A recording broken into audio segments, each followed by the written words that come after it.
السلام علیکم ورحمۃ اللہ وبرکاتہ۔ ناظرین کرام، امید کرتا ہوں آپ لوگ خیریت سے ہوں گے، ٹھیک ٹھاک ہوں گے۔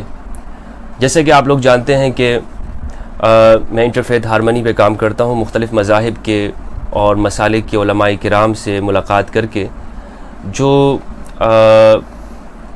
ان کے مذہب کے بارے میں اور مسلک اور عقائد کے بارے میں ہم جاننے کی کوشش کرتے ہیں، کیونکہ آپ لوگ جانتے ہیں کہ مسلمانوں کے اندر دو بڑے گروہ ہیں، اسکول آف تھاٹ ہیں، شیعہ اور سنی، اور ان میں جو اختلافات ہیں اور جس طرح دنیا بھر کے اندر ان اختلافات کی وجہ سے جو جھگڑے یا تنازعات ہوتے ہیں، پاکستان کے اندر آپ دیکھ لیں، اس میں جہاں تک میں سمجھا ہوں تو ہم نے ابھی تک کوشش ہی نہیں کی ہے ایک دوسرے سے مل کر ان چیزوں کو سمجھنے کی۔ تو اسی سلسلے کے اندر میں آج مکتب اہل بیت، مکتب اہل تشیع کے نام گرامی عالم دین ذاکر اہل بیت جناب علامہ سید شہنشاہ حسین نقوی صاحب کے پاس یہاں پر حاضر ہوا ہوں۔ میں ان کا نہایت متشکر ہوں۔ میں یہ جاننا چاہتا ہوں، ایک سنی اسکالر اہل سنت والجماعت سے چونکہ میرا تعلق ہے، ہم نے جو باتیں سنی ہیں اپنے شیعہ برادران کے بارے میں، وہ غلط فہمیاں ہماری دور ہو جائیں، اس میں کتنی حقیقت ہے یا کیا جھوٹ ہے۔ تو اسی سلسلے کے اندر جو آج ہم یہاں پہ حاضر ہوئے ہیں، میں یہ جاننا چاہوں گا، کچھ سوالات رکھوں گا اور ان سوالوں کے جواب جناب علامہ صاحب کی خدمت میں رکھ کر ان سے جواب چاہیں گے۔ حضرت بہت بہت شکریہ آپ کا کہ آپ نے اپنا قیمتی وقت عنایت کیا۔ آپ سفر کر کے بھی آئے، تھکے ہوئے بھی ہوں گے، لازمی بات ہے، لیکن یہ آپ کی شفقت ہے ہمارے اوپر کہ آپ نے وقت دیا ہے۔ آپ کا شکریہ مولانا کہ آپ نے یہ ماحول فراہم کیا کہ وہ سبب جس کی وجہ سے کوئی دوری ڈال سکتا ہے، جو دوری بھی شدید ہو جائے تو پھر نقصان کی طرف لے جاتا ہے ماحول، جی، اس سبب کو برطرف کرنے کی کوشش کی کہ بیٹھیں بات کریں۔ اور ہم یہ بات بہت عرصے سے کہتے آ رہے ہیں کہ اگر عام طور پر بھی گھر میں بھی کوئی اختلاف ہو، کوئی دوستوں میں بھی اگر اختلاف ہو، تو اصل آدمی سے اور جس کا وہ مسئلہ ہے اس سے پوچھ لیا جائے۔ جی، تیسرا آدمی یا ایک ہی طرف کا آدمی خود سے ہی باتیں کرتا چلا جائے اور نہ پوچھے تو میں سمجھتا ہوں کہ اس کا اچھا نتیجہ نہیں نکلے گا۔ تو یہ آپ نے بہت اچھی ایک کوشش کی ہے۔ میں یہیں ایک جملہ کہہ کے پھر آپ بات کریں اور آپ فرمائیں کہ آپ کس موضوع پہ بات کرنا چاہیں گے۔ وہ یہ کہ کبھی آپ نے غور فرمایا کہ آپ کو تو یہ ضرورت پڑی اور آپ کو تو یہ احساس ہوا کہ آپ ہم سے پوچھیں کہ آپ کے یہ مسئلے کیا ہیں۔ کبھی اہل تشیع اور شیعہ کسی اسکالر نے اہل سنت سے جا کے وہ مسئلے کیوں نہیں پوچھے کہ جو شیعہ کو سنی سے اعتراض ہے، اور وہ جا کے پوچھتا ان سے کہ جی مثلاً نبی ایسا کرتے تھے، آپ ایسا کیوں کرتے ہیں؟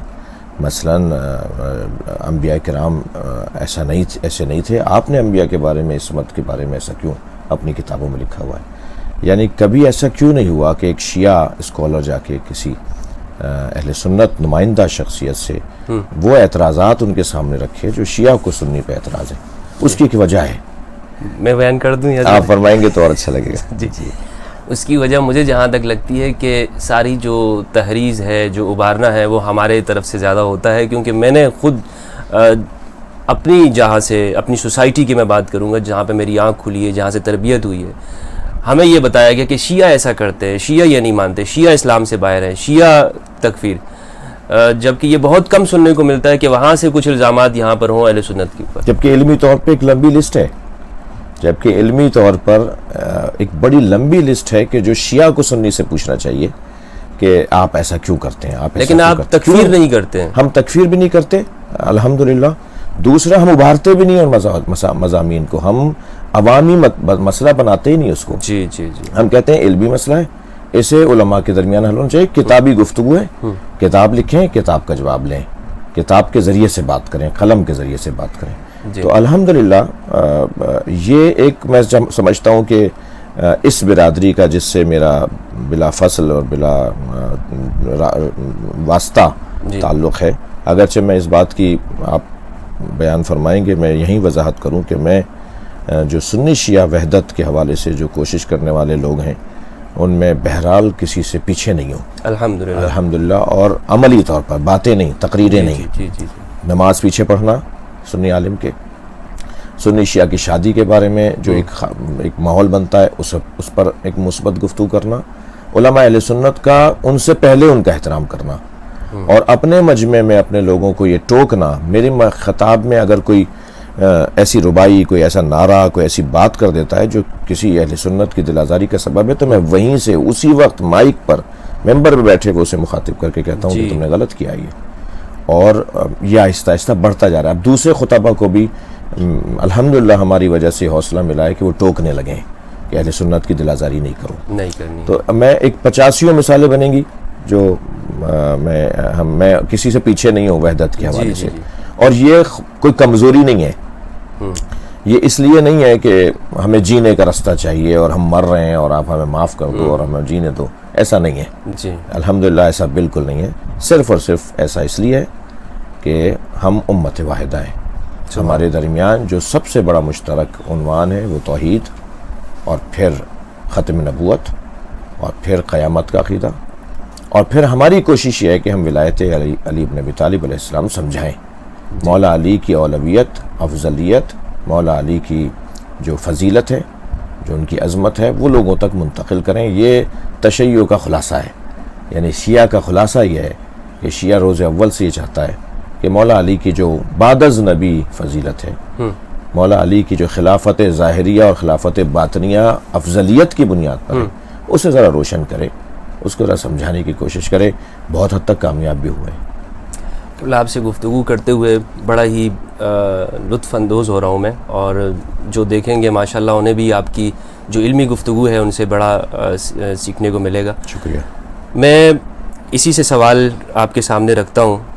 میں نے یہ سنا ہے، میں عوام کی طرف سے، اپنی عوام کی طرف سے بات کر رہا ہوں، اہل سنت کی عوام کی، کہ ہمارے جو شیعہ حضرات ہیں وہ قرآن کو نہیں مانتے ہیں، جو ہمارے سامنے قرآن مجید ہے، جو مصحف عثمانی بھی اسے کہتے ہیں، اس پر آپ کی کیا رائے ہے؟ میں ایک مرتبہ اللہ سے توکل کرتے ہوئے اور سرکار دو جہاں اور ائمہ اہل بیت سے توسل کرتے ہوئے، بسم اللہ الرحمن الرحیم، اللہم صلی علی محمد وعلی محمد وسلم علی محمد وعلی محمد وبارک علی محمد وعلی محمد کما صلیت وسلمت وبارکت وترحمت علی ابراہیم وعلی آل ابراہیم انک حمید مجید۔ آپ کا شکریہ ادا کروں گا کہ آپ نے اس سوال پہ میں آپ سے معذرت چاہتا ہوں کہ لیکن یہ سوال ہے، تلخ ضرور ہے، مگر ہمارے میں مشہور ہے، میں آپ کے سامنے رکھا، اگرچہ میں تحقیقی طور پر اس چیز کا قائل نہیں ہونا مانتا ہوں، لیکن چونکہ ہماری عوام کے اندر یہ بات مشہور ہے تو مجھے آپ کے سامنے رکھنا پڑا۔ یہ سوال میرے لیے تو لذیذ ہے،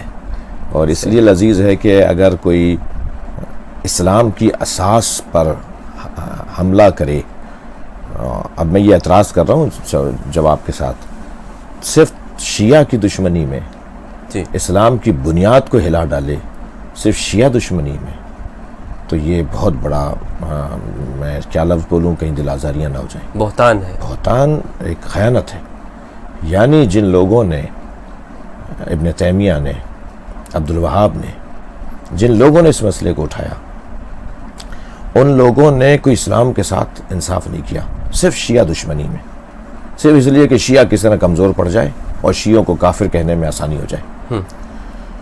جن روایات کی بنیاد پر، یا جن روایات کو جمع کیا محدث نوری، کیونکہ ان کی اور خدمات بہت ہیں اس لیے میں انہیں علیہ رحمہ کہوں گا، ان کی اس خدمات پر ہم ان کی نہ صرف تردید کریں گے، ان کے اس عنوان پہ نہ صرف ان کی ہم تردید کریں گے، بلکہ اس عنوان کو جن لوگوں نے علم بنا کر اور ایک اس کو سجا کر پیش کیا ہے، ہم ان کی مذمت بھی کریں گے۔ محدث نوری نے وہ روایات جمع کی کہ فصل الخطاب میں، کہ جس میں قرآن کے آیات اور سوروں کے بارے میں وہ روایات کہ جو قرآن کو زیادہ یا قرآن کے کم ہونے پر اشارے اور صراحتیں تھیں، وہ روایات ائمہ اہل بیت سے مختلف سلسلوں سے ہوتی بھی ان تک پہنچتی ہیں، اور ان سے گویا جو ہے وہ خلفائے ثلاثہ کے زمانے تک کی شخصیات تک پہنچتی ہیں، وہ روایت جمع کی۔ ان روایات کو ہمارے تمام فقہا نے، بالخصوص ہمارے جدید دور کے فقہا نے، وہ آیت اللہ ہادی معرفت ہو، وہ آیت اللہ جعفر سبحانی ہو، وہ آیت اللہ العظمیٰ سید ابو القاسم خوئی ہوں البیان کے اندر.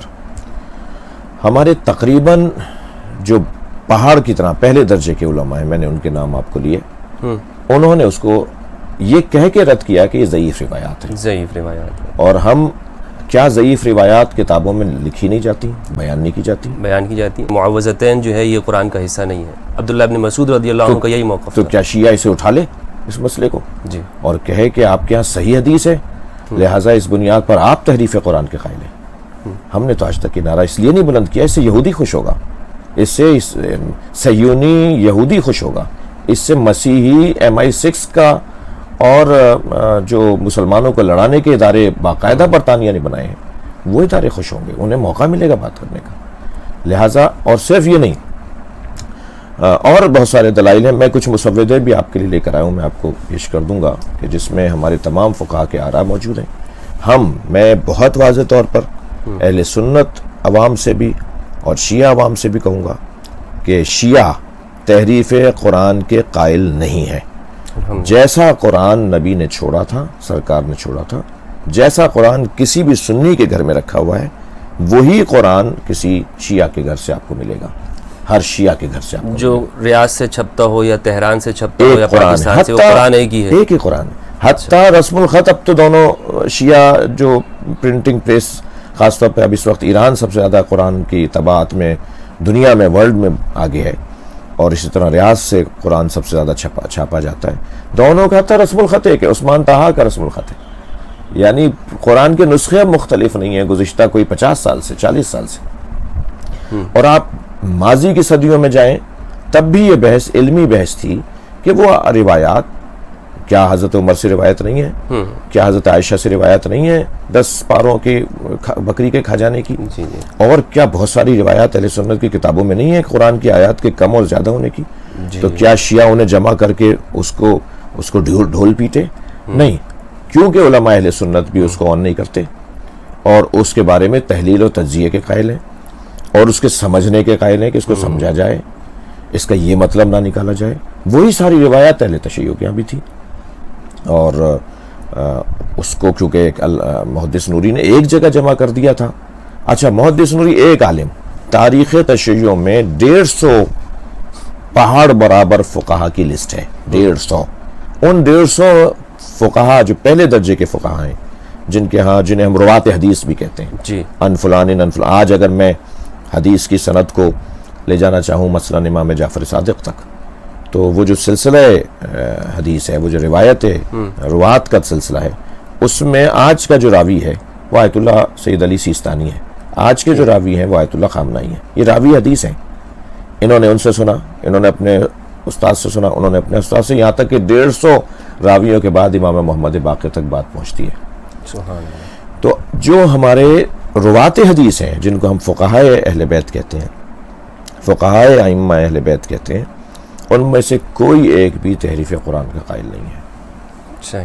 محدث نوری ان میں سے نہیں تھے جنہوں نے یہ کتاب لکھی جس کی بنیاد پر یہ مسئلہ اٹھایا گیا، اور یہ مسئلہ سازش کے تحت اٹھایا گیا. یہ جانتے تھے کہ شیعہ ایک مضبوط نظریہ رکھنے والا، ایک سوچ رکھنے والا ایک مکتب ہے، اور یہ اگر دونوں مل کر چلیں گے تو عالمی استکبار کے لیے تو قیامت برپا ہو جائے گی. اس لیے عالمی استکبار نے مسئلہ اٹھایا. آگے جا کے آپ کو معلوم ہوگا، ابھی آہستہ آہستہ کھلتا جا رہا ہے، آپ پر واضح ہوتا جا رہا ہے دنیا پر کہ یہ گزشتہ 40-50 سال میں جو پوری دنیا میں فرقہ واریت پھیلی، جو شدت پھیلی، اس کے لیے فنڈنگ ہوئی، اس کے لیے پیسے دیے گئے، اس کے لیے باقاعدہ. تو جب یہ ابھی والوں نے اقرار کر لیا ہے، تو کیونکہ اس وقت میں سوشل میڈیا نہیں تھا اور اس وقت کی تحریریں مفقود ہو گئی ہوں گی، تو اس وقت بھی پتہ چل جائے گا کسی طریقے سے کہ ان کو کس نے بنایا تھا. بہرحال یہ ایک سیاسی، ایک تاریخی سیاسی ایک مسلمانوں سے کیونکہ یہ دونوں چیزیں ملی ہوئی ہیں اور شروع سے تشیع کے ساتھ سیاست بھی ہوتی رہی ہے جی اموی زمانے سے. تو اچھا، یہ جو آپ نے حضرت فرمایا کہ روایات موجود ہیں اور اس میں کوئی شک و شبہ نہیں ہے. ہمارے پاس بھی یہ کتاب المصائف ابو داؤد کی ہے، اس میں بھی ہمیں مل جاتی ہے کہ یہ آیت نہیں ہے، قرآن کا حصہ نہیں. آیت الرجم جیسے کہہ لیں، قرآن کا حصہ نہیں ہے. حدیث الداجن جیسے بکری جو کھا گئی وغیرہ. تو یہ روایات اگر اس طور پر اہل تشیع میں ہم موجود ہے، پھر تو کوئی مسئلہ نہیں. یہی روایات اسی طرح کی روایات ہیں. اسی طرح کی روایات ہیں. اور مگر ان ساری روایت کی ضعف سند کو فقہاء ائمہ نے بیان کیا ہے کہ روایات ضعیف ہے. صحیح. لیکن عمومی عمل جو ہے وہ مکتب اہل بیت کے وہ یہ جو اہل ماننے سنت وہ یہی ہے جو اہل سنت جس طرح مانتے ہیں، یا عباضی یا دنیا بھر کے جو مسلمان مانتے ہیں کہ یہ قرآن ہی ہے. بالکل ایسے. ٹھیک ہے. شیعہ کیا مانتے ہیں امہات المومنین کے پر؟ اس پہ آپ ذرا تفصیل روشنی ڈالیے. اصحاب رسول رضوان اللہ تعالی علیہم امہات المومنین رضی اللہ تعالی عنہن، اور ہر وہ چیز جو نبی سے منسوب ہے اس کا احترام، اس کی تعظیم، اس کا ادب، یہ شیعہ سوچ میں، شیعہ طرز فکر میں واجب لازم ہے. نبی سے جو بھی چیز منسوب ہے، جس کا حتی پتھر بھی منسوب ہے، جانور بھی منسوب ہے، تو اس کی تعظیم کرنی ہے. یہ واجب ہے، لازم ہے. یہ نبی کی بے ادبی ہوگی کہ اگر اس نبی سے منسوب چیز کی بے ادبی کی جائے اور بے احترامی کی جائے. اور اس پہ جو اتنی پریکٹس تشیع کے اندر ہے کہ آپ دیکھیے مثلاً موٹی سی ایک عوامی مثال دے رہا ہوں میں، علمی مثال نہیں ہوگی، وہ عوامی مثال ہوگی، کیونکہ ہم نے سب ظاہر عوام اہل سنت اور عوام اہل تشیع دیکھیں اور سنیں گے. مثلاً یہ جو شبیہ ہے ذوالجناح امام حسین کے گھوڑے کی شبیہ ہمارے یہاں بنائی جاتی ہے. اس کے لیے خود عمر ابن سعد ابن ابی وقاص جو کربلا امام حسین کے قتل کے پروجیکٹ کا ڈائریکٹر تھا، اس نے کہا کہ اس کو نہیں مارو، میں نے اسے دیکھا ہے کہ نبی اس پہ سوار ہوتے تھے، اور اسے لے کر آؤ، میں تبرک کے طور پہ اسے رکھوں گا. نبی کی سواری تھی وہ، جو امام حسین کے استعمال میں تھی، اور نبی نے اپنے نواسے کو دی تھی، اور وہ کربلا میں 50 سال بعد بھی جوان تھی، جبکہ گھوڑے 25 سال میں مر جاتے ہیں. یہ نبی کی برکت کی وجہ سے وہ جوان تھا. اور مولا علی کا ایک فرمان بھی ہے کہ جب نبی کسی سواری پر بیٹھ جاتے تھے اور اس کو اپنے آپ سے منسوب کر دیتے تھے، لم یسن ولم یحرم، نہ وہ بوڑھی ہوتی تھی نہ وہ بیمار ہوتی تھی. یہ نبی کی برکتوں میں سے ایک برکت ہے. بے شک. تو ہم تو اسے آج بھی اگر اس گھوڑے کی ہمارے یہاں ایک شبیہ بنائی جاتی ہے تو اسے پوجنے کے لیے نہیں بنائی جاتی، بلکہ تعظیم، کیونکہ نبی سے منسوب ہے، نبی کے نواسے سے منسوب. جی. تو نبی سے جو چیز بھی منسوب ہوگی، صحابہ کرام ان کا مقام، ان کی عظمت قرآن مجید میں بیان ہوئی ہے. ان کی عظمت امام سجاد نے اپنی دعاؤں میں، صحیفہ سجادیہ میں ایک پوری دعا اصحاب رسول کی عظمت پر ہے. مولا علی کا نہج البلاغہ میں جا بجا خطبوں میں پیراگراف موجود ہیں جو اصحاب رسول کی عظمت کے اوپر امام نے بیان فرمائے. اس کے علاوہ ائمہ اہل بیت نے جو اصحاب رسول کی تعظیم کی ہے، حضرت جابر بن عبداللہ الانصاری رضی اللہ تعالیٰ عنہ جب تشریف لائے تو امام محمد باقر کی جو تعظیم تھی وہ دیدنی تھی، اور پھر انہوں نے پلٹ کر متقابلاً بلکہ آپ کا احترام کیا کہ آپ نبی کی اولاد ہیں. تو جو ادب، احترام، اور پھر آپ 50 سینکڑوں مثالیں ہیں کہ صحابہ کرام کے جو ادب اور احترام قرآن، حدیث، نہج البلاغہ، صحیفہ سجادیہ کے اندر ملتے ہیں. اسی بنیاد پہ صحابہ کا احترام کرنا لازم اور واجب ہے. اور بے احترامی جب واجب کو ترک کریں گے تو اس کے مقابلے میں حرام ہے، توہین کرنا حرام ہے. صحیح. امہات المومنین کا بھی یہی حکم ہے.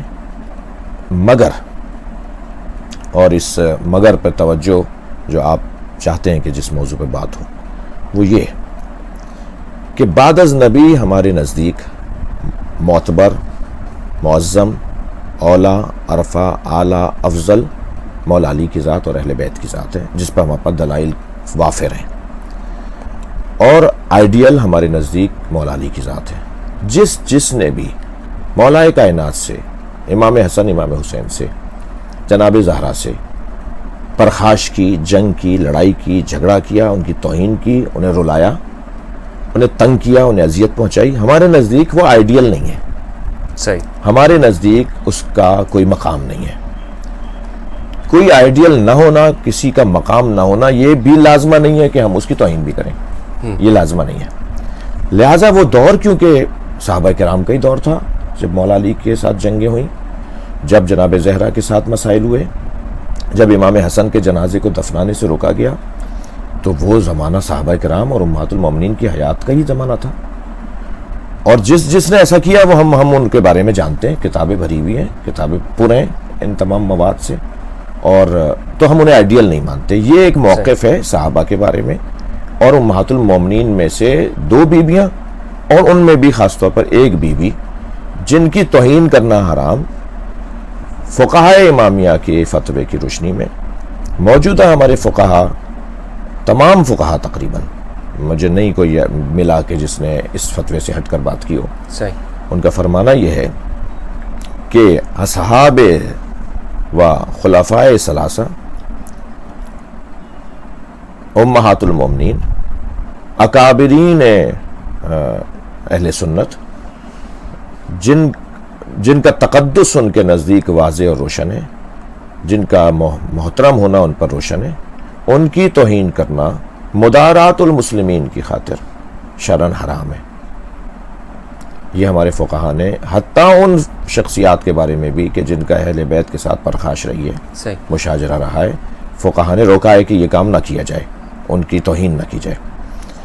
مگر آپ یہ اگر فرمائیں کہ کلہم عدول، سب برابر ہیں، کسی کے بارے میں کوئی منفی بات نہیں کرنی چاہیے، یہ غیر علمی باتیں ہیں۔ میں نے نہج البلاغہ کیا ہے اس پہ ایک پورا اشرہ پڑھا تھا نشر پارک میں، اور وہ اشرہ پھر چاہنے والوں نے، محبت کرنے والوں نے پرنٹ بھی کروا دیا۔ اس میں نہج البلاغہ پر جو شبہات ڈالے گئے ہیں، کبھی اس پہ پروگرام کیجیے گا کہ نہج البلاغہ کیا ہے، اور اس پہ اہل سنت کی طرف سے شبہات کیا ڈالے گئے ہیں، اور اس کا ہم نے جواب کیا دیا ہے۔ ان میں ایک شبہ ڈالا گیا ہے کہ شایان شان علی بن ابی طالب نہیں ہے کہ علی اسلام کی اور مسلمانوں کی معروف شخصیات پر منفی تبصرہ کریں، جبکہ نہج البلاغہ میں تبصرہ موجود ہے۔ علی مولا نے علیہ السلام نے شخصیات کو کہ جو کمزوریاں تھیں، جو ان کی مخالفت کی ہے، خطبوں میں مخالفت کی ہے، خطوں میں مخالفت کی ہے، جی جی، تو یہ بس غیر معتبر ہیں، اور یہ علی تو کر ہی نہیں سکتے ایسے، علی کا تو کسی سے کوئی اختلاف نہیں تھا، یہ تو شیر و شکر تھے، ان میں تو کوئی کسی، تو میں نے اس کا جواب ہم نے دیا ہے، اور اس جواب کے ضمن میں اس شبہ کی پہلے تو کیونکہ مولا علی علیہ السلام کا فرمان ہے نہج البلاغہ خطبہ نمبر 206 کے اندر کہ انی اکرہ لکم ان تکونوا سبابین، مجھے تم سب و شتم کرتے ہوئے اچھے نہیں لگتے، تو یہ ایک تو قاعدہ ہے کہ سب کرنا، شتم کرنا، لعن کرنا اور توہین آمیز جملے کہنا یہ علی کو پسند نہیں ہے۔ یہ وہی حکم ہے جو قرآن میں یہ گویا اس کی تفسیر ہے، یہ ایک قاعدہ ہے، مگر اس میں استثناء ہے، استثناء وہی ہے جو میں نے ابھی آپ کے سامنے عرض کیا۔ اور پھر جو ہم نے اس میں جواب دیا وہ یہ کہ خود قرآن مجید میں نبی کے اصحاب کی 13 قسمیں قرآن میں بیان ہوئی ہیں، قرآن نے 13 قسمیں بیان کی ہیں اصحاب رسول کی، جو میں نے اپنے ان خطابات میں اپنی السابقون، نبی کی بیعت کرنے والے لوگ، نبی کے ساتھ ہجرت کرنے والے لوگ، اصحاب فتح، منافقین، بیمار دل افراد جو نبی پر ایمان نہیں رکھتے تھے، یہ سب آیات ہیں، مذبذبین، تردد کا شکار رہنے والے لوگ، وہ لوگ جو اچھے اور برے اعمال کی تمیز نہیں کر پاتے تھے، ارتداد کے مرتکب لوگ، فاسقین، وہ مسلمان جو بے ایمان تھے، مؤلفۃ القلوب، ڈرپوک لوگ، یہ قرآن نے نام لیے ہیں، یہ انہی سب لوگوں کے نام ہے کہ جو نبی کے ساتھ تھے۔ طلقاء بھی تو ان میں ہے، جی، طلقاء تو قرآنی زبان میں نہیں ہے، لیکن جو ہے وہ مولالی کی زبان میں جی شامل کر سکتے ہیں، مگر قرآن میں یہ تقریباً 13 نام ہے، کیونکہ بعض لوگوں کی خواہش ہوتی ہے جو قرآن میں دکھائیے سب، تو قرآن میں سب برابر کی کوئی آیت نہیں ہے، سب ایک جیسے ہیں، کوئی آیت نہیں ہے۔ قرآن میں تو 13 قسمیں اصحاب کی بیان کی ہیں کہ جو آیات ہیں، تو ان کو میں اس لیے قرآن کے، اور پھر آپ احادیث میں آئے تو مولا علی علیہ السلام نے تو 3 قسمیں کی ہیں اصحاب کی، مہاجرین، انصار اور طلقاء۔ تو حضرت نے فرمایا کہ نہ تم مہاجرین میں سے ہو، نہ تم انصار میں سے ہو، تم تو طلقاء میں سے ہو، آزاد شدگان ہو، تمہیں تو بخشا تھا نبی نے، تمہیں تو آزاد کیا تھا نبی نے۔ اور یہی جملہ جناب زینب نے دربار شام میں یزید سے خطاب کرتے ہوئے فرمایا تھا کہ انتم اسکت یا ابن الطلاقہ، اس کو خاموش کرواتے ہوئے فرمایا تھا کہ آزاد شدگان کی اولاد۔ تو ہم اگر اس طرف جائیں تو یہ بات روشن ہونی چاہیے. کلہم عدول کا قاعدہ، سب کے سب جو ہے وہ بِأَيِّهِمْ اقتدیتم کا قاعدہ، اور اس کے مطابق پھر جب خود بند گلی میں کہیں کھڑے ہو جائیں تو پھر اس کو نہ ماننا. مثلا مجھے نہیں معلوم آپ کے وہ مضمون میں ہے یا نہیں، مگر میں یہی کہہ دیتا ہوں کہ جو متع والی روایت ہے وہ حضرت ابن عباس نے، سب لکھتے ہیں نا کہ ابن عباس کے علاوہ کوئی نہیں مانتا تھا. تو ابن عباس صحابی تھے یا نہیں؟ حبر الامہ تھے یا نہیں؟ جی. ابن عباس کا مقام اصحاب میں ممتاز ترین مقام تھا یا نہیں؟ جب حضرت ابن عباس کا مقام اصحاب میں ممتاز ترین صحابہ کرام میں سے تھا، اور آپ سب متفق ہیں کہ جنگ خیبر کے موقع پر اس کو نبی نے منسوخ کر دیا تھا اور ختم کر دیا تھا، اور مگر حضرت ابن عباس واحد صحابی تھے جو آخری دم تک نبی کی رحلت کے بعد جب تک بقید حیات رہے وہ متع کے نظریے پر قائم تھے کہ یہ متع حرام نہیں ہوا، نبی نے حرام نہیں کیا، صرف وہ قائل تھے. تو اصحابی کالنجوم بِأَيِّهِمْ اقتدیتم، صحابی ستاروں کی طرح ہے، کسی ایک کے پیچھے بھی لگ جاؤ گے تو ہدایت یافتہ ہو. تو ہم حضرت ابن عباس کے پیچھے لگے ہوئے ہیں، تو پھر ہمیں کیوں زنا کی نسبت اور متع کو ایک حرام کام کی نسبت دی جاتی ہے؟ جب ایک صحابی بھی یا تو اس قاعدے کو سے ہاتھ اٹھائیے یا اس قاعدے پر قائم رہیے. تو اگر آپ اس قاعدے پر قائم ہیں تو پھر مجھے افسوس ہوتا ہے مولانا، مجھے تکلیف ہوتی ہے. یہ نہیں کہ مجھے کوئی برا کہہ رہا ہے تو تکلیف ہو رہی ہے. یہ آپ اتنے بڑے عالم 400 ہزار طالب علموں کو مدرسوں میں لیے بیٹھے ہیں، اور آپ ٹی وی چینل پہ بیٹھ کے کہتے ہیں کہ جو ہے وہ یہ زنا کی اولاد ہے. آپ مجمعوں میں کہتے ہیں، آپ چوکوں پہ کھڑے ہو کے کہتے ہیں کہ یہ متع کی اولادیں ہیں. یہ یعنی آج تک کسی جاہل ذاکر نے بھی سنی ایسا ہے کہہ کر نہیں کہا ہوگا. آپ مجھے ایک کلپ دکھا دیجئے. لیکن یہاں پڑھے لکھے لوگ کہتے ہیں شیعہ ایسا، اور شیعت کو ہم یہ کر دیں گے، اور شیعہ ویسے. آپ پورے مسلک کا مذاق بنا رہے ہوتے ہیں، توہین مذہب کر رہے ہوتے ہیں. ہمارے یہاں جاہل ذاکر بھی نہیں کہتا، بلکہ وہ اپنے خطاب میں کہتا ہے میرے سنی شیعہ بھائیوں، میرے سنی شیعہ بھائیوں. وہ سنی کو برا نہیں کہتا، لیکن یہاں پورے شیعہ کو برا کہا جاتا ہے، شیعت کو برا کہا جاتا ہے. شیعت کا ہم جنازہ نکال دیں گے، شیعت کو ہم اینٹ سے اینٹ بجا دیں گے. تو بہرحال وہ یہ چند چیزیں حضرت پھیلائی ہوئی ہیں نا جی، یہ جو چند باتیں، یہ قرآن کو نہیں مانتے ہیں آپ لوگ، ائمہ کو نبیوں سے بڑھ کر درجہ دیتے ہیں، اسی طرح صحابہ کرام کی توہین کرتے ہیں، امہات المومنین کی توہین، یہ چیزیں، اور پھر ان کے لیے دلائل کیا ہے وہی بنا کے. آپ یقین کیجئے حضرت کہ جس سوسائٹی سے میرا تعلق ہے، میں اس لیے کہہ رہا ہوں کہ ہم نے یہ چیزیں سنتے رہے ہیں. بعد میں جب ہم نے کتابیں پڑھی وہ ہمارے پاس بھی موجود تھی. صحیح. جب تحقیق کی تو معلوم ہوا کہ یہ متع والی روایات تو ہمارے پاس بھی، یہ تحریف قرآن جو منسوب کی جاتی ہے تو ہماری کتابوں میں موطا امام مالک کے اندر ہے، اور نہیں بہت سی کتابوں میں، لمبی لسٹ ہے. میں بھی تو پھر اب اسی لیے میں ان سوالوں کو ان لوگوں کے لیے رکھنا چاہتا ہوں کہ جو اب بھی یہ سمجھتے ہیں، جس طرح میری غلط فہمیاں دور ہو گئی ہیں، اور میں یہ سمجھتا ہوں کہ اہل تشیع مسلمان ہیں، جس طرح ہمارے اختلافات موجود ہیں، اور ختم نہیں کر سکتے سارے سنی مل کے شیعوں کو، بلکہ بڑھتے جا رہے ہیں شیعہ. تو جب آپ ایک دوسرے کو ختم نہیں کر سکتے تو بہتر نہیں ہے سمجھ لیں ایک دوسرے کو. جی، یہ سمجھنا ہوگا ہمیں کہ جو اختلافات یہ اسی طرح ہی ہیں جیسے ایک حنفی کے شافعی کے ساتھ جی. الیدین بھی، جی، ارسال الیدین کا مسئلہ کہ خود امام مالک کہتے ہیں کہ ہاتھ کھول کے پڑھنا زیادہ بہتر ہے، زیادہ ثواب ہے نماز. تو یہ فقہائے اہل سنت کے اندر بھی مثلا ہاتھ کھول کے نماز پڑھنا اور ہاتھ باندھنے کے اندر بعض فقہائے امامیہ سے نزدیک ہیں.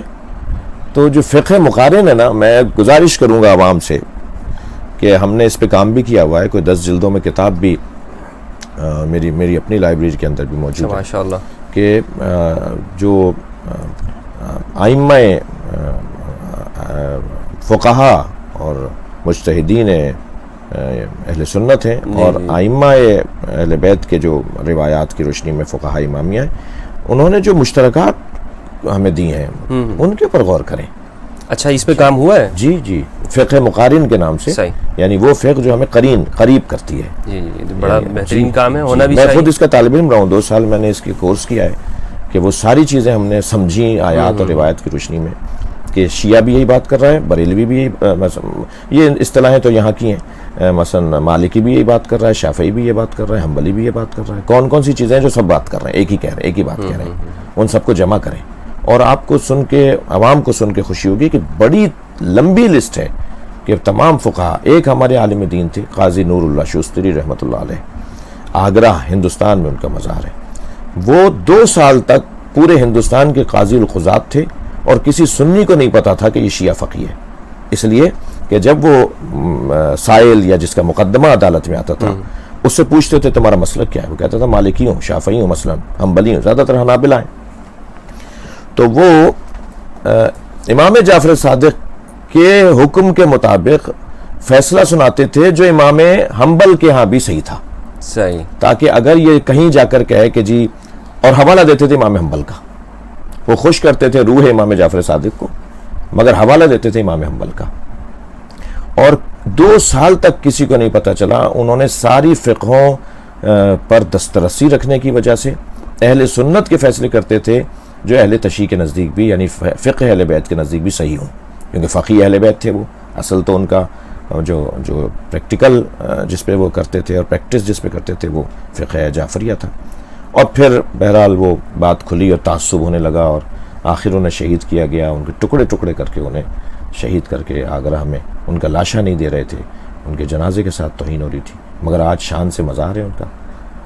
تو ایسا ممکن ہے کہ ہم تمام مشترکات کی طرف توجہ کریں. صحابہ کرام کے حوالے سے آپ کا جو میں سمجھا ہوں وہ یہ ہے کہ اس کی اصل تعریف میں یہ اختلاف ہے. تعریف میں اختلاف ہے، یعنی جس کو ہم لوگ صحابی مان رہے ہیں، جن کو ہم جو اس کو عموم دے رہے ہوتے ہیں کہ جس نے دیکھ بھی لیا یا جو طلقاء آئے ان کو بھی صحابی اور وہ بھی ہمارے نزدیک شامل، لیکن آپ لوگ اس میں بڑی تفصیل سے فرق کرتے ہیں، ہر ایک کو صحابی نہیں کہتے. جی ایسا ہی ہے. اور پھر ہمارا سوال یہ ہے کہ کربلا میں اگر کوفے والے شیعہ تھے اور امام حسین کا ساتھ نہیں دیا، تو کربلا میں جن لوگوں نے امام حسین کو مارا وہ تو صحابہ کبار کے بیٹے تھے، سارے زیادہ تر بڑے صحابیوں کے بیٹے تھے.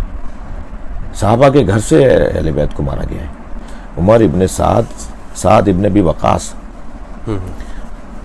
عمر لعنت اللہ علیہ، عمر ابن سعد لعنت اللہ، سعد ابن ابی وقاص رضی اللہ تعالیٰ عنہ، یعنی ایک اتنے بڑے صحابی کا بیٹا ہے جس نے امام حسین کے قتل کا اس کے پاس پروجیکٹ مار کے گیا ہے، سارا قافلہ لے کے گیا. پھر بعد میں اور امام نے آخری وقت میں اس میں کہا کہ تجھے رائے کی حکومت کی پیشکش ہے جس کی وجہ سے تو مجھے مارنا چاہتا ہے. یزید تجھے اس کے عبید اللہ ابن زیاد تجھے اس کے جو کے دانے بھی نہیں دے گا، اور ایسے ہی ہوا، جو کے دانے بھی نہیں ملے اسے، حکومت تو دور کی بات ہے. یہ سارے لوگ بعد میں پریشان رہے. اور تو اگر یہ بات کی جائے، اگر ہاں شیعوں کی کمزوری تھی، اچھا اس وقت مجھے گلا ہے، ایک کراچی کے عالم دین ہے جو پی ٹی وی پہ بیٹھ کے جگہ جگہ بیٹھ کے، میرے محترم ہیں، میں ان کا جب مجھے سامنا ہوتا ہے میں احترام کرتا ہوں، وہ بار بار اس بات کو اٹھاتے ہیں کہ کوفے والے شیعہ تھے، شیعوں نے بلا کر امام حسین. یا بھائی آپ ٹی وی چینل پہ بیٹھ کے یہ بات کر رہے ہیں. اب اگر میں کسی ٹی وی چینل پہ بیٹھ کے بات کر دوں کہ جنہوں نے مارا تھا وہ تو صحابیوں کے بیٹے تھے، تو کیا فائدہ ان باتوں کا؟ کیا نتیجہ نکلے گا ان باتوں کا؟ نہیں تو یہ وہ صحابی کے بیٹے ہی تو تھے. جی یہ تو کوئی غلط بات تو نہیں ہے، یعنی کوئی ایسی بات تو نہیں ہے کہ جو ہماری کتابوں میں نہیں. یہ بولنا چاہیے نا انہیں بھی، جب وہ یہ بات کر رہے ہوں کہ کوفے والے شیعہ تھے اور بلا کے بے وفائی کی، تو جنہوں نے مارا ہے وہ مارنا تو زیادہ ہے، ساتھ چھوڑ دینا البتہ جرم وہی ہے کہ جو مارنے کے قریب تر ہے، مگر اس سے زیادہ شدید جرم ہے کہ جنہوں نے مارا ہے. تو آپ یہ بھی بتائیے کہ ابھی جو پچھلے دنوں پاکستان میں ہوا کہ صاحب شیعوں نے بڑی توہین کی ہے اپنی مجلسوں میں اور چوک پہ کھڑے کے زیارت عاشورہ پڑھی ہے، تو شیعوں نے یہ کیا 70 سالوں میں. تو میں نے ایک فورم پر کہا ایک بزرگ عالم دین سے، آج بھی اتفاق سے ایک فضائی سفر میں وہ میرے ہمراہ تھے، میں نے آگے بڑھ کے ان کا ادب کیا اور ادب کرتے رہیں گے ہم بزرگوں کا. بار بار ایک ہی جملہ کہ شیعوں، بھائی آپ بتائیے نا کہ اسی سال یہ بھی ہوا ہے کہ حضرت زہرا جب حق مانگنے گئیں تو خطا پر تھیں، اور معاذ اللہ حضرت ابوبکر نے اس لیے نہیں دیا کہ وہ حرام کھا لیتی، اگر حضرت ابوبکر دے دیتے تو معاذ اللہ. اور امیر یزید زندہ باد کا نعرہ بھی پہلی دفعہ ہی لگا اس ملک میں، سیاست معاویہ زندہ باد کا نعرہ بھی پہلی دفعہ لگا اس ملک کے اندر. اگر کسی بزرگ کا کام یہ ہے، بڑے کا کام یہ ہے کہ دونوں بچوں کی لڑائی میں یا دونوں کی خطا میں دونوں کو متوجہ کرے، بیٹا تم نے ایسا کیا، بیٹا تم نے ایسا کیا، ہاں تم نے کم کیا تھا، اس نے زیادہ کیا تھا، تو تم نے ایسا نہیں کرنا چاہیے. لیکن آپ ایک کا ذکر ہی نہ کریں. 70 سالوں میں اس ملک کے اندر امیر یزید زندہ باد کا نعرہ پہلی دفعہ لگائے.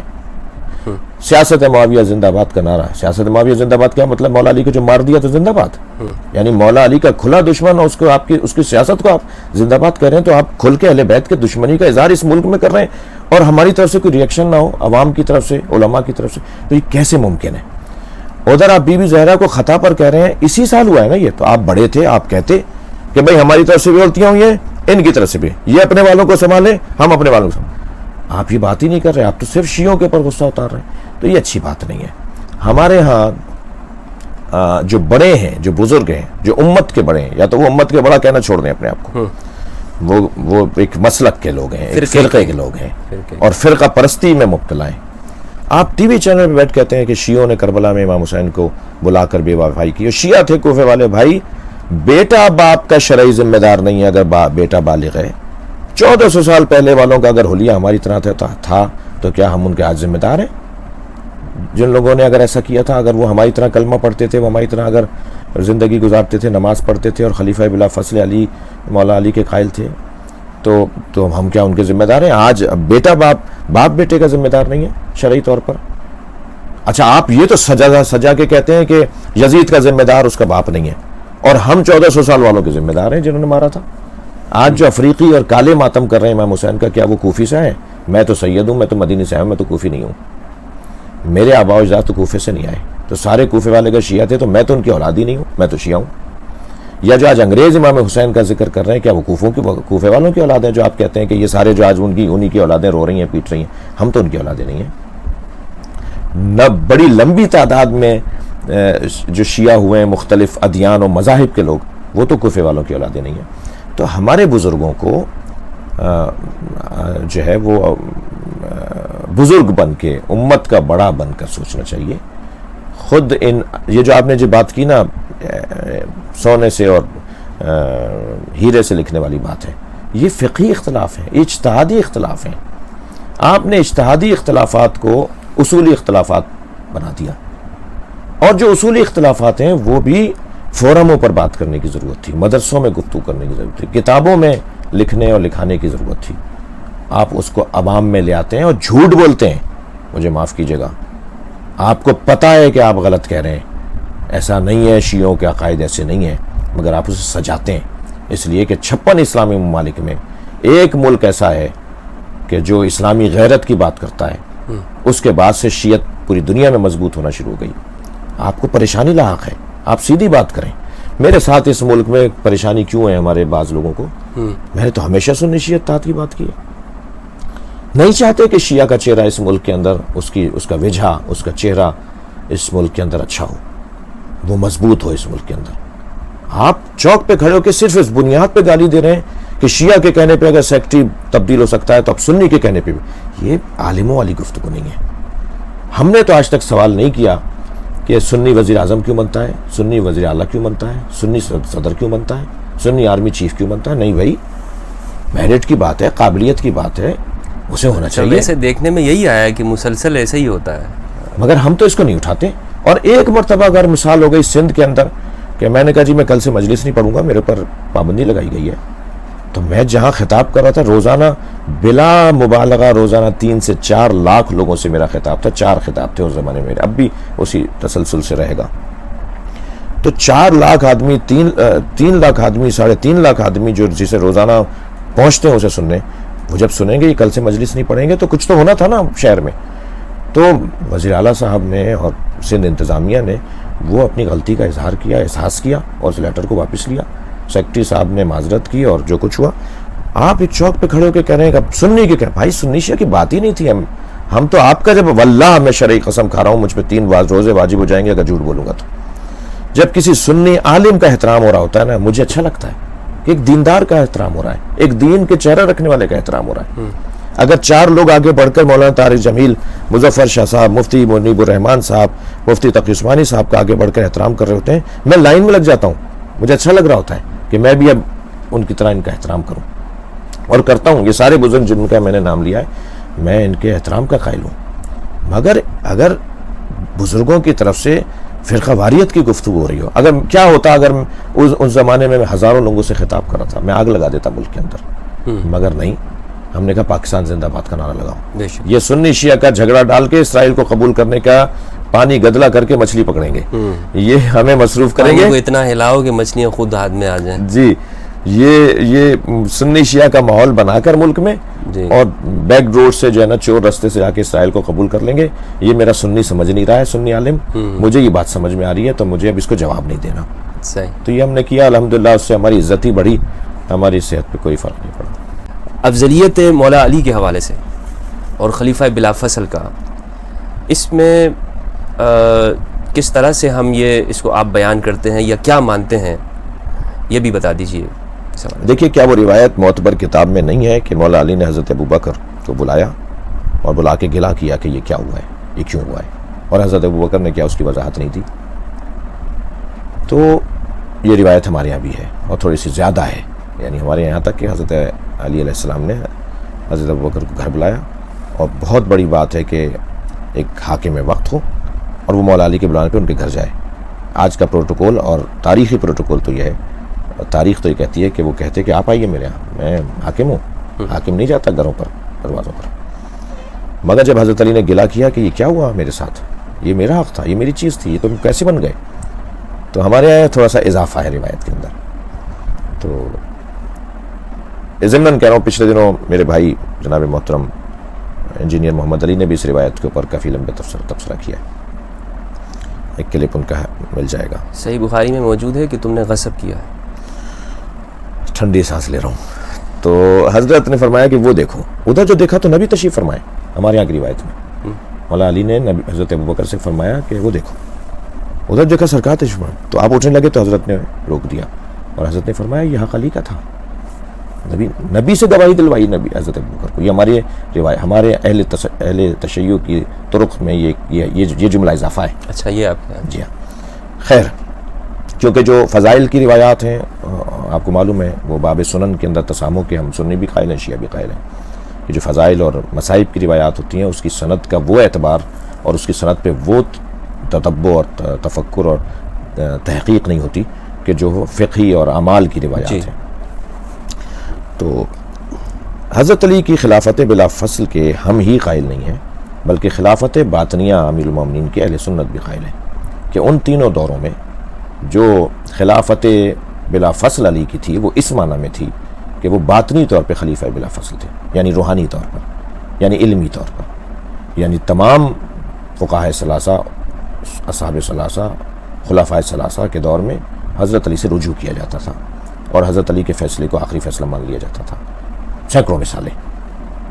تو خلافت باطنیہ امیر المومنین کے تو تفضیلی اہل سنت, مولائی اہل سنت اور شافعی اہل سنت اس بات کے قائل ہیں.